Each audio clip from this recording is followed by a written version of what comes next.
आप देख रहे हैं इंडिया न्यूज का डिजिटल प्लेटफॉर्म। आपके साथ मैं रचना बंसल। नया साल मनाने की कोशिश आप भी कर रहे होंगे, अलग अलग तरीकों से कर रहे होंगे, कोई फ्रेंड्स के साथ, कोई फैमिली के साथ, कोई रिलेटिव के साथ। लेकिन जो तस्वीर इस बीच आ रही हैं वो थोड़ा सा चिंता बढ़ा रही हैं। ये हम देख रहे हैं 2020 का अंत चल रहा था, जिस वक्त कोरोना केस सामने आने की खबर सबसे पहले सामने आई थी, और उसके बाद से हमने first wave, second wave, third wave भी हिंदुस्तान में देखी है।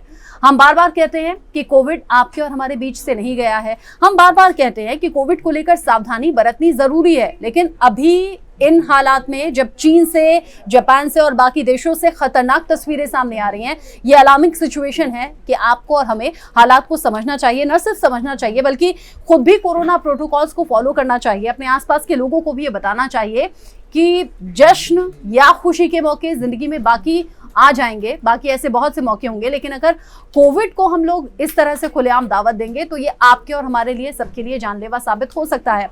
आप जानते हैं चीन में जिस तरह की तस्वीरें सामने आ रही हैं, अस्पताल में ऑक्सीजन नहीं है, बेड्स नहीं है, वेंटिलेटर की कमी हो गई है। चीन जो खुद को विश्व गुरु कहता है, दावा करता है, अब जब चीन में ये हालात हो गए हैं कि अगर आप हॉस्पिटल में जा रहे हैं एडमिट होने के लिए तो आपको घंटों वेटिंग हो रही है, या फिर वहां पर आपके लिए अवेलेबल बेड नहीं है, आपको वहां ट्रीटमेंट मिल नहीं पा रहा है। मोर्चरी का हाल ये है कि वहां पर शव रखने तक की जगह नहीं है। अंतिम संस्कार के लिए घंटों नहीं बल्कि कई कई दिन लोगों को इंतजार करना पड़ रहा है अपने परिजनों के अंतिम संस्कार के लिए। ये हालात वाकई डरावने हैं, ये हालात वाकई सावधान करने वाले हैं। अगर हम अभी भी नहीं समझे तो देर नहीं लगेगी हिंदुस्तान में आउट ऑफ कंट्रोल हालात होने के। हालांकि बेहतर बात यह है कि अभी पॉजिटिविटी रेट जो कोरोना का है हिंदुस्तान में वो 0.12% है, लेकिन ये कोरोना केसेस अगर बढ़ने लगे तो ये जो कोरोना पॉजिटिविटी रेट है ये भी बढ़ेगा, अस्पतालों का हाल भी बिगड़ेगा। इसीलिए सावधानी बरतनी जरूरी है। नए साल का जिक्र मैंने इसलिए किया क्योंकि देश के अलग अलग हिस्सों में जो टूरिस्ट स्पॉट हैं वो अब खचाखच भीड़ से भरे हुए हैं। खबर ये कि लोग अलग अपने परिवार के साथ, फ्रेंड्स के साथ, जैसे मैंने कहा कि न्यू ईयर सेलिब्रेट करने के लिए पहुंच रहे हैं। ऐसे में जो टूरिस्ट स्पॉट हैं वो बहुत ज्यादा भीड़ से भरे हुए नजर आते हैं। गाड़ियों की लंबी लंबी कतारें हैं हाईवे पर, खासतौर से जो पहाड़ी इलाके हैं या फिर गोवा है जहां पर न्यू ईयर सेलिब्रेशन के लिए लोग पहुंच रहे हैं। इस खचाखच भीड़ को देखकर रोंगटे खड़े हो रहे हैं कि अगर यहां से कोरोना फैला तो फिर कैसे सुपर स्प्रेडर की तरह पूरे देश में कोरोना फैलाने के लिए यही सैलानी होंगे, यही वो लोग होंगे जो कि कोरोना फैलाने की जिम्मेदार होंगे। आपको कुछ तस्वीर में दिखा देती हूँ। हालांकि मैंने जैसे कहा गोवा से भी तस्वीरें सामने आ रही हैं, उत्तराखंड से, हिमाचल से, जो पहाड़ी इलाके हैं, खासतौर पर हिंदुस्तान में लोग वहां घूमने जाया करते हैं। कुछ ऐसी तस्वीरें सामने आई है। देखिए मनाली जाते हुए इन वाहनों की संख्या आप देखिए, लाइन दूर तक लगी हुई है। हालांकि एक स्टिल फोटोग्राफ है जो हम आपको दिखा रहे हैं। यहाँ मनाली, सोलांग वैली और रोहतांग जाने का ये रास्ता है जहाँ पर सैलानियों की भीड़ है।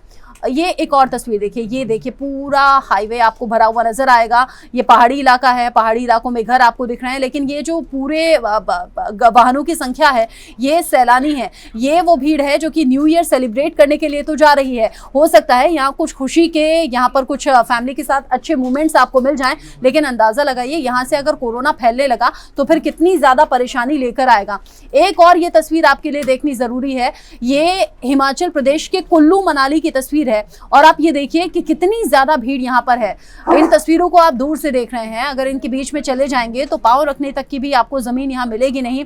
यहाँ खचाखच लोगों की भीड़ दिख रही है। यहाँ पर हर उम्र के लोग आपको दिख रहे हैं। कुछ फैमिलीज ऐसी हैं जो अपने घरों के बच्चों को लेकर पहुंचे हैं, कुछ बुजुर्गों को लेकर पहुंचे हैं, कई कपल हैं, कई दोस्त हैं। हर एज की भीड़ आपको इसमें दिख जाएगी और यही वो लोग होंगे जो कोरोना फैलाने के लिए, हो सकता है हम लोग अभी घर में हैं, हम कोरोना के हालात से डरे हुए हैं, या फिर ये कहिए कि हम एक्स्ट्रा अटेंटिव हैं, सावधान होकर अपने घरों में रहना चाहते हैं, लेकिन ये लोग जब घूमकर वापस आएंगे तो ये आपके और हमारे बीच में ही आएंगे। और इसी तरीके से कोरोना फैलता है, ना चाहते हुए भी कोरोना फैला है। फर्स्ट वेव में भी, सेकेंड वेव में भी, और सेकेंड वेव सबसे ज्यादा खतरनाक थी जब ऐसा शायद ही कोई शख्स था जिसने अपने किसी करीबी को, अपने किसी रिलेटिव को या फिर परिवार के सदस्य को ना खोया हो। सेकेंड वेव का जो डर है, वो दहशत मैं आज भी महसूस कर सकती हूँ।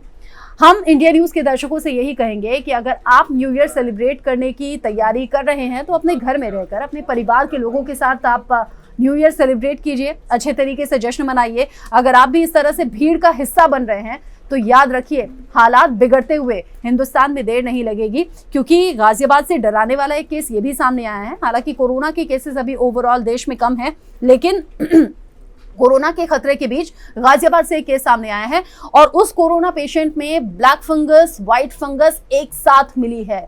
अंदाजा आप लगा रहे हैं कि कोरोना कितना ज्यादा खतरनाक इससे पहले भी हो चुका है, जिसमें व्हाइट और ब्लैक दोनों ही फंगस का खतरा बना हुआ था। कई केसेस भी सामने आए थे और किस तरीके से कोरोना ने लोगों की जान ली। इसलिए बहुत ज्यादा सावधान होने की आपको जरूरत है। जो बात मैंने आपको कही है, मैं उम्मीद करती हूँ ये बात आप भी अपने करीबियों को, अपने रिलेटिव को, अपने परिवार वालों को समझाएंगे। कोरोना से रोकथाम जरूरी है, सावधानी जरूरी है।